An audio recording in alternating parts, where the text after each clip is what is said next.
May I move now to Rashdi, Right. and the fact that he has printed something which I assume, I have never read it and I don't intend to, Right, right. is equally as, quotes, insulting Right. to the Islamic religion as that would be to the Christian. Right. And yet he is under penalty of death, Right. and you are not under penalty of No, death. no. For having said Right, this. right. Could you lead us into this discussion using those two cases? Yes. You see now, in the case, the government says, in my case, about my book, that this is a bona fide belief. I'm not trying to make a mockery of the Christian. See, just I want to be funny, I want to be clever. They say, hey, look, this is nonsense, man. How can one man, take the sins of the world? This is taking you, the Christianity is taking 1,000 million people for a ride on a cross. Yeah, I believe it. Right, no, right. But now that I'm making a mockery. There is a law in the country, you are not to sneer at somebody else's religion. What I was telling was a bona fide belief, because my book says, وَمَا قَتَلُوهُ وَمَا صَلَبُوهُ, which means they didn't kill him and they didn't crucify him. My book says that. This is my belief, a bona fide belief. So as such now I'm expounding it. If it goes against you in that case, I just can't help it. This is the belief that's given to me by my faith, and 1,000 million people believe in it. Right? In the case of Rashdi, it is not that. See, he has gone out of his way to abuse everybody. Like for example in South Africa, we had the book banned, just like that. See, there's a law, the law is there, and according to that law, we succeeded. You are not to sneer at somebody else's belief. Like this guy here, the races. Our biggest problem is race, as I said in my previous interview. Everywhere is a race. This man is the greatest racist. He beats Hitler's Mein Kampf. We show to the director, look what this guy says. He says, nigger, eat white man shit. Is it right, sir? The guy says, no. This is rank racism. He's a racist himself, but this is rank racism. Then he says, black shit is bad. He calls them niggers, he calls them coons, he calls them what and what not. Right? So they said, no, ban the book. Ban the book. This is not right. Then he's used certain type of language. One word. Which we don't have to use. No. For one word, lady chattel is lover was banned in this country for 20 years. That word he uses 55 to 57 times in his book. Forgetting that he's besmirching the characters of the Islamic faith, our spiritual mothers, the wives of the Prophet himself, then the Prophet Abraham and the companions of the Prophet, the thing that he calls them, which makes anybody's blood boil, especially the Muslim. But besides that, what he has done to everybody, the white man, the white woman, the Jews, he has not spared anybody. But the problem with the people outside, in the Western countries, nobody brought this to the attention of the people there. We only cried about ourselves. We said, look, he saw my mother. Who? It's Aisha Siddiqa, wife of the Prophet. So where is she? She can swim. He said, no, she's dead. So how long? 1400 years. So does it hurt her? The guy's making a mockery of it. See, it's a mockery now. This does it hurt her? Now you're making a mockery of it. But now if I turn the tables, it would be different. I said, sir, I told the people in Britain, I went around on a lecture tour. I'm telling them, I says, you know what he says about Mrs. Margaret Thatcher? So what does he say? So I said, he calls her torture. Full stop. One word sentence. Torture. Then he says, Maggie the bitch. Maggie the bitch. 3 word sentence. Maggie the bitch. I said, is it right? I said, you people should have gone to Mrs. Thatcher and says, Ma, with an open book, the satanic verses, says, Ma, look, this fellow is calling you a bitch. Is it right, Ma? But maybe you can take it. You are great. You are the Iron Lady. 2 years nothing. But what about the feelings of your dear son, Mark? Somebody calling him son of a bitch. What about his feelings? What about your daughter, Carol? What about her feelings? Shh, the book would have been banned. You know what he does with the Queen? He cohabits with her in the book. He makes tender love to her and he joins with her. But Mr. Deedat, if I may say so, yes. You see, as a Christian, right. professing and believing, Christianity and everyone connected with it have been reviled by so many people, so much literature, and so many people in the world, that not only do we have mud of every kind of description in the world thrown on Jesus Christ, thrown on the church, thrown on individual Christians, martyrs, anybody else. Right. It doesn't, I mean, it sheds off your back like water, because you expect it of anyone for any reason that they choose. And the second thing is, as Christians, we are then called upon, no matter how vile the treatment to the Christian religion or to the Christian himself, to arrive at the point where we can express total forgiveness for that person, because if there is a God who says, "Judge not, lest ye be judged," even though we all do it every day 25 times, right. We are called upon to rise above this and even to pray for that man, that God in his own wisdom and infinite way, through the grace of the Holy Spirit, will touch that man, whether he's Islam or whether it's Judaism or what, that person who is reviling, first of all, his reviling against us isn't going to hurt him, but when that guy gets in front of God Almighty,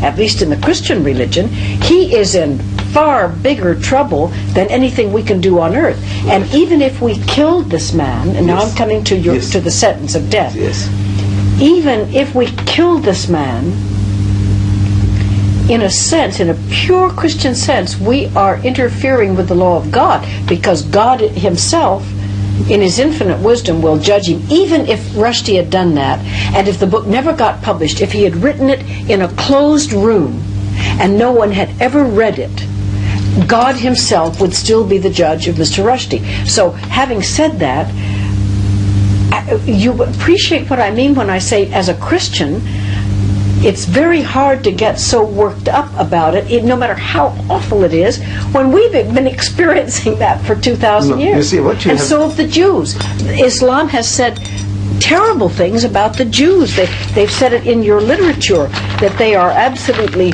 some of the things are... what they're doing now, at the moment, the way they're behaving, so worse than the Nazis. Well, but some of the things you say about them are things the Nazis said about the Jews. If it is true, you see, if it is true that they are doing the things worse than what the Nazis did, then if it's hurting the guy, me speaking the truth, is it true that if the guy who doesn't pay taxes in Palestine, in Gaza and the West Bank, that person is thrown out of the house, they confiscate his property, and they bulldoze the house? Is there any country in the world that does that?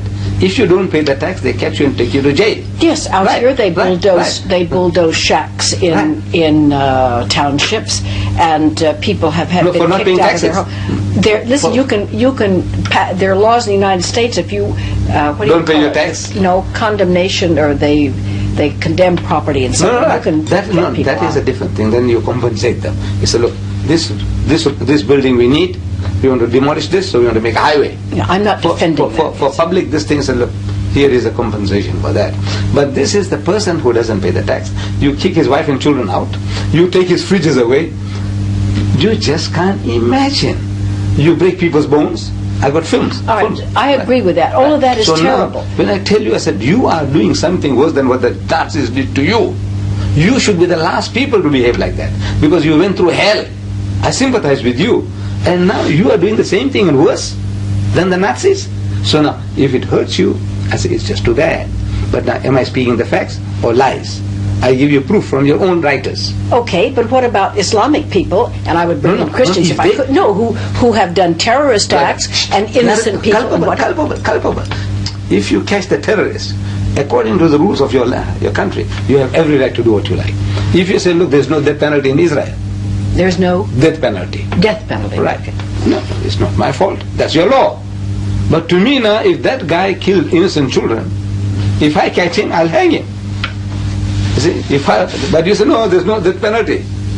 So what do you put him in life prison? So that's your business. That is your law. But that is not the law as given by God. The law of God says life for life. But now we're coming back to Rashdi. But that's Jewish law too, and I for an eye, tooth for a tooth. Right. So now, if you don't want to follow your law, that's your business. I can't force you to follow your law. But now we also have a law that for certain blasphemies against God and His messengers, the punishment is death by crucifixion, or by hanging, or by chopping off the hands and feet from opposite ends. Very cruel. But now, treason. To us, this is treason against the Ummah. Ummah means the community, the religious community. You have a law, treason against the state, for which, you had the Nuremberg trial. You had Lord Haw, that Britisher who was broadcasting from Berlin. Yes. You had him killed. That Irishman, who tried to, bring some freedom for you had him hanged or shot. So in other words, now every country in the world you have a law, and you behave according to your law. Now in the case of this devil here, he's broken all the laws, but now I'm not crying about that. What I'm telling is that the way to approach the white man, the Westerner, is to show him where it hurts him. Because I'm told, like you said just now, that the people are insensitive. Look, you can swear Christ, and you can do this and do that and get away with it. Not get away with it, but no. Right. But now there is a law of blasphemy in England. Mrs. Mary Whitehouse, she took the gay magazine to court for using certain blasphemies against Jesus, and she won the case. But now there's nothing to protect the Muslim feelings. It's only Anglican England has got only something to protect the Anglican Christian, not us. There are more Muslims in Britain than Methodists, but our feelings are not considered at all, as if we are human beings. So now I said, that is no sense in me crying about that. But you people, the Westerner, is also sensitive where it hurts him. So I show you, I said, look, he's not altogether insensitive. About religious matters, the bulk of the people are irreligious. So it's only a name. You are Christian, you only fill census forms. Mostly you say you are a Christian. But in your hearts of hearts, you are not a Christian. You are a Christian in the sense that you are not a Muslim, you are not a Jew. In that sense you are a Christian, but in your hearts and mind it has nothing to do with your practical life. Generally, this is what I see. So now I must show you where it hurts you. So I'm showing you. I said, look, you people are highly sensitive people. You see? Because my people say, we're also saying, these British are insensitive. I said, no, they are not insensitive. You try and say certain things about them, and they'll break your jaw for you. Don't try. But you have to tell him what? He said, look, sir, open the book. The very first page of Satanic Verses. He calls Londoners. I was in the city of London, in the Royal Albert Hall. I said, I take it that most of you are Londoners. Whether you're a Pakistani Londoner, or a Sikh Londoner, or an English Londoner, you are all Londoners. They say, yes, we are all Londoners. I said, he called you Londoners bastards. First page. You feel anything? Of course you feel. You see that? No. No. That's it. You are talking from a different. You are personally involved, and now he tells you, you bastards, you feel something. The people say they feel it. In America, when I'm telling the Afro-American, he says, nigger, eat white man shit. I say, you feel anything? They say, yes. He calls you coons, he calls you your own ooga booga and what. Do you feel anything? He said, yes. While I landed there in America, the same day I buy the USA Today. And what I find, that in Houston, Mr. Westmoreland, he's somebody like a general. General Westmoreland? No, this man is like a mayor of Houston. So there was a discussion about this fellow, that Afro-American who went to Ethiopia and the plane fell for the United Nations and he died. Yes, I remember that. You remember him. So now they wanted to name the Houston airport after his name. Leland, you see? Leland. So they want to make it Leland International instead of Houston International. So this man, Westmoreland, said, why not call it Nigger International? And the whole of the Afro-Americans.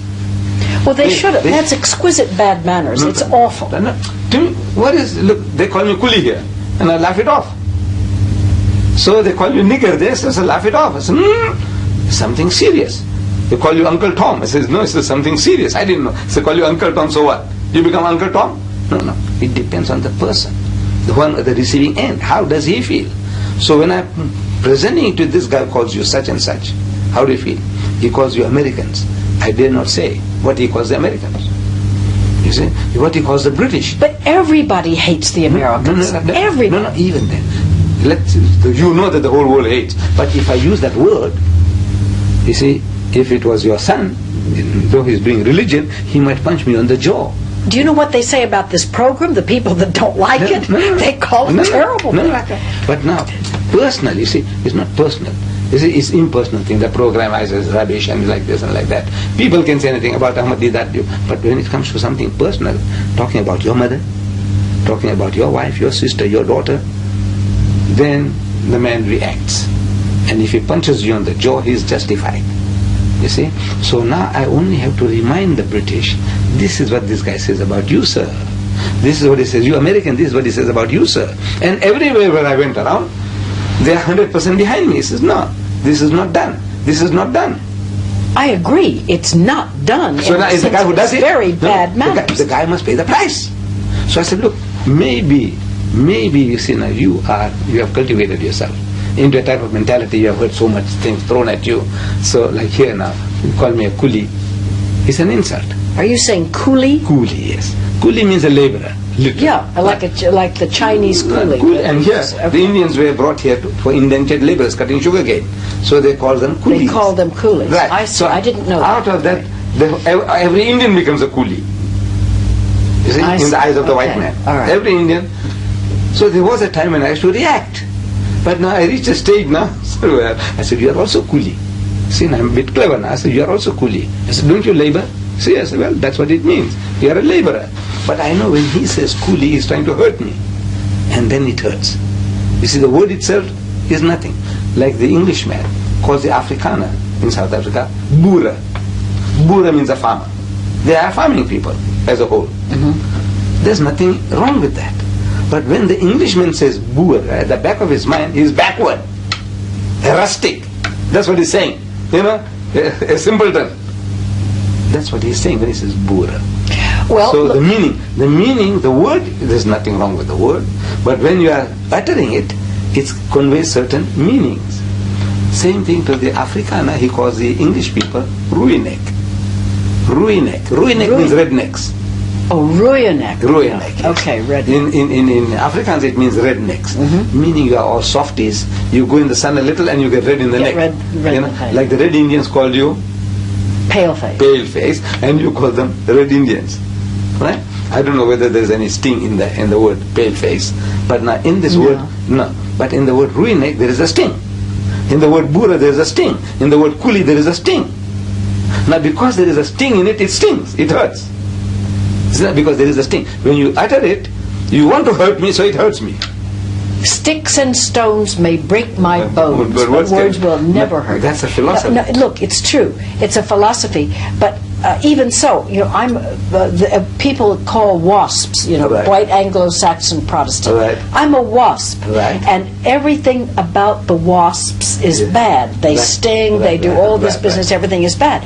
Now, if I spent the rest of my life huddled in a corner, crying or afraid to walk out because God borned me, a white Anglo-Saxon Protestant, I would never go out. I wouldn't do anything.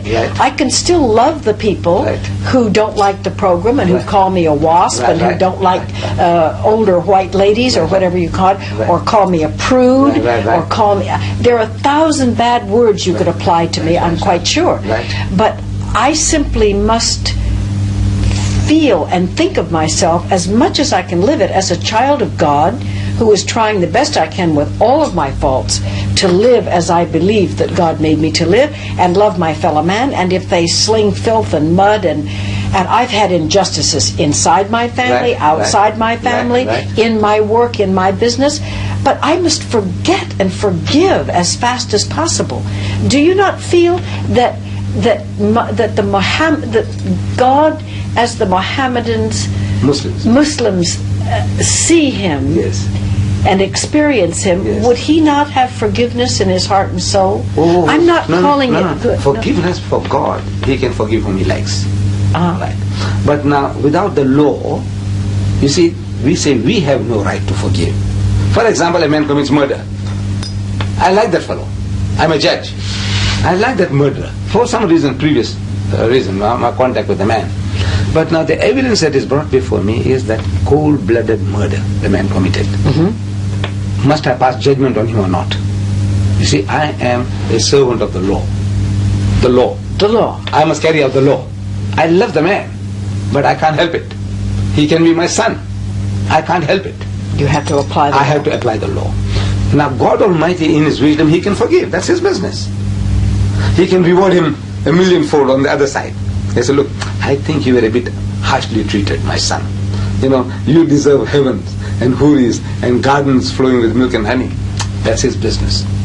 But now, the man commits treason if the law of the land says he should be shot. It's not for me to say, look, this guy built so many hospitals and he's been running orphanages. Did he commit that act of treason or not? You see, what is the law? The law says shoot him. So now I carry out the law. See, and all those people in South Africa have people outside the country who committed treason and they committed murder. The Afrikaners or the white South Africans have a hit squad of some kind. That and those men committed murder. Now, would you, under the laws of Islam, would they all be put to death? Or would one side be forgiven and the other side not be forgiven, or would they all be amnesty? I think, you see, because to me, if I look at it, that this was a war.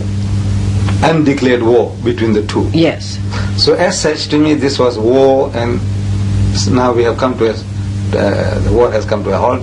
He says, forget about the past, and let's reconstruct the country on a new principle of forgive and forget. So you would wipe out both sides? Both sides I would wipe out. Because if I said, if you have to punish the one side, you must punish the other side. And there's no end to it. There won't be any end to that. So recrimination carries on, and it can still lead to further bloodshed.